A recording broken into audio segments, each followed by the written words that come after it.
What's going on, guys? This is going to be our fourth video in our credit card series and our soon-to-be 2023 credit card playlist. Yeah, guys, so pretty much all the cards in this video are going to require excellent credit, so like a 720 plus. It can vary by, 10 or a little bit right there, but pretty much 720 plus is what you're going to need to qualify for these cards. Stop wasting money on that dumb shit and instead put it in investment. I know it's tempting. You'll spend it and be broke again. So to start it off is the Capital One Venture X card. Now, all these cards are going to have fairly high annual rates just because these are the upper echelon of cards like Ryan was talking about. So don't be thrown off, but this is kind of the, sphere you're going to get into with these type of cards. And don't take his warning lightly. These are extremely high annual fees in my opinion. Yeah, I would agree. It's one that you really got to question, is it really worth it? But if you do utilize a lot of the perks that come along with these cards, you'll see that it probably is worth it. But you will need to use these perks. This isn't a card you just put in your wallet and forget about. So starting off, the Capital One Venture X comes with a $395 annual fee. Now, that is obviously the biggest annual fee out of any of the cards we've talked in our previous videos, but that's what you can expect from cards in this pedigree. So you do get some free additional card holders, but at that point, I would expect that almost. Like, oh, thank you. But you do get 75,000 points when you spend $4,000 in your first 3 months, so that's that little intro bonus. And you'll get an anniversary perk of 10,000 miles every year. You're going to get a $300 travel credit for purchases made through the Capital One portal. You're also going to get a $100 TSA pre-check or global entry credit. So in essence, basically paying for it. Yeah, and TSA pre-check lasts for 5 years, so that's a nice little bonus. You'll get access to all the Capital One lounges. You'll also get 10 times points on hotels and rental cars through the Capital One travel portal. You'll get 5 times points on flights through the Capital One travel. Anything else you purchase, you're going to get 2 times points for every dollar you spend. So one of the cool things about Capital One Travel is their travel portal does price match. Yeah. So anytime you purchase something through the Capital One portal, if you find the better price within 24 hours of that, you can call them and they'll give you a credit of the difference towards that better price. And they have a few other little perks in their portal, so it's just a cool thing to check out and definitely a nice little bonus. So when they offer that, that just lets you have ease knowing that you're not missing out by going with them versus someone else. Yeah, you're not getting screwed over. Exactly. There are also some other travel benefits like premium hotel benefits and complimentary Hertz presidential circle status.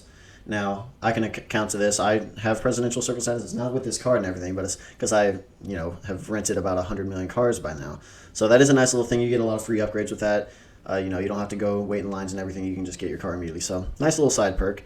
Plus, you can enjoy early access to entertainment and exclusive restaurant reservations. You also get things like complimentary prior subscription, which is about $149 value. You also get a 6-month membership to the Cultivist, where you get access to exclusive museums and galleries. That's a $240 value. And you get $300 towards an annual Gravity Haus membership. I'm hoping I'm pronouncing that right. It sounds German, kind of. That's just a social club for adventure-like lifestyles, and you'll get access to, state-of-the-art accommodations and premium gear access and more. So just like with any other good travel card, this is going to have no foreign transaction fees. So if any travel card calls themselves a travel card and they have foreign transaction fees, that doesn't make any sense. That's an oxymoron. Yeah. So be on the look at that. But this one does not have any foreign transaction fees. And there's going to be tons and tons of protections that come with this card. And we're going to put them all on the screen. There's too many to even list out. It'd take way too long. So don't be afraid to pause this and take a look for yourself.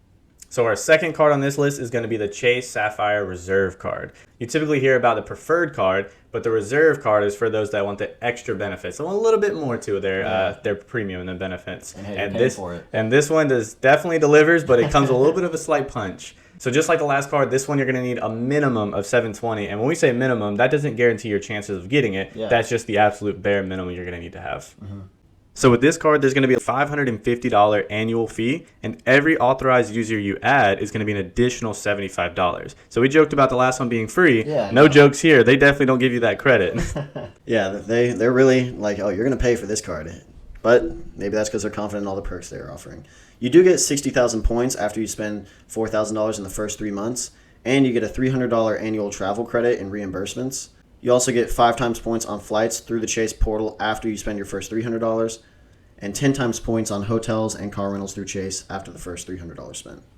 You also get 10 times points on Chase dining, 3 times points on all other travel purchases and dining purchases. Yeah, and then, so that doesn't have to be through the Chase portal.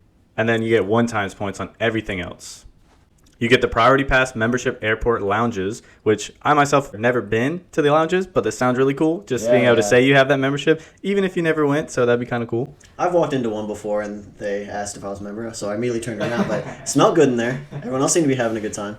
You get the global entry or TSA PreCheck or Nexus fee credit up to $100 every 4 years. Yeah, you also get exclusive access to reservations for restaurants and hit list dinner series. So, you know, just some more exclusive access that comes along with these cards. You also get VIP access to events for like sports, festivals, dining, entertainment with lounges. You get early access to tickets, premium seating, all this kind of just added benefit for when you're trying to go out for entertainment. And I'm not the biggest Taylor Swift fan. I don't mind listening, but this would have come in very handy when it came to all these ticket craziness that I keep hearing about. So that card in itself would have paid for itself with that one situation. Yeah, people are paying an arm and a leg for these tickets. So with this card, you also get access to the luxury hotel and resort collection. You get upgraded rooms, you get complimentary breakfast, you get late checkout. This is worth up to $100 that they just pay for you. Yeah. You also get 10 times points on Lyft and Lyft Pink membership. You also get the DoorDash Pass membership. You get the Instacart benefit for up to a year. And just like any good travel card, like we mentioned, no foreign transaction fees. Yeah, and again, we'll show all the other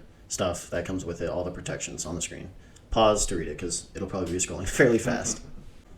All right, guys, and talking about travel cards and all these expensive premier cards, it wouldn't be complete without at least bringing in at least one American Express card. So we're going to talk about the Amex Platinum. Now, this one does come with a very high annual fee of $695, which is a lot. But once you get to these upper echelon Amex cards, you do get a lot of perks, and it is kind of considered the absolute pinnacle of travel cards. Amex is very well respected once you get to your super high ones. So starting off right now, you get 80,000 points after you spend $6,000 in your first 6 months. Next, you get a $200 annual hotel credit for bookings through the Amex site, $200 annual airline incident fee credit. On top of that, you get a $155 Walmart Plus credit, a $240 digital entertainment credit, $200 Uber Cash, $300 Equinox credit, $189 annual Clear Plus credit, $100 Shop Saks credit, and a $300 Soul Cycle at Home bike credit. So you get all these credits and everything to help compensate for that large annual fee. So if you actually did utilize all these things, you're actually more than paying for your annual fee right there. This card also comes with $100 statement credit for global entry or a statement credit of up to $85 for TSA PreCheck. It also comes with the exclusive global dining access. You get 5 times points up to $500,000 per year on flights. That's insane. And you get 5 times points on prepaid hotels booked on Amex site. You get 1-time points on everything else. You also get access to Amex Global Lounge Collection, to the International Airline Program, and you get Marriott Bonvoy Gold Elite status. Yeah, and on top of that, you get the Hilton Honors Gold status, which is a nice little thing. You will get some occasional free upgrades, and you get some free waters and snacks when you first check in. I have Hilton, Diamond status, which is a little bit nicer, but starting off gold, that is a nice little helping hand. On top of that, you get car rental privileges at Avis, Hertz, and National. So that obviously helps you with a lot of free upgrades and things like that. Easy access to cars. And you get exclusive event access through By Invitation Only, which is just like a premier event access application. All right, guys, so obviously a lot of these cards have some serious annual fees, but some serious perks that come along with it. So in one of our future videos, we're going to talk about some of the credit cards that we think are really mixing it up, kind of stirring the pot a little bit and changing the game. Definitely ones that you would need to do some research into. We have some interesting opinions about them, like who is kind of backing these cards or who the cards are from kind of thing. But again, we appreciate you guys tuning in this week. As always, please feel free to like and subscribe and leave comments on your favorite credit cards, especially in this range. And maybe we'll make a video in the future about them. So stay tuned. Thanks for watching. Stop wasting money on that dumb shit and instead put it in investment. I know it's tempting, you'll spend it and be broke again.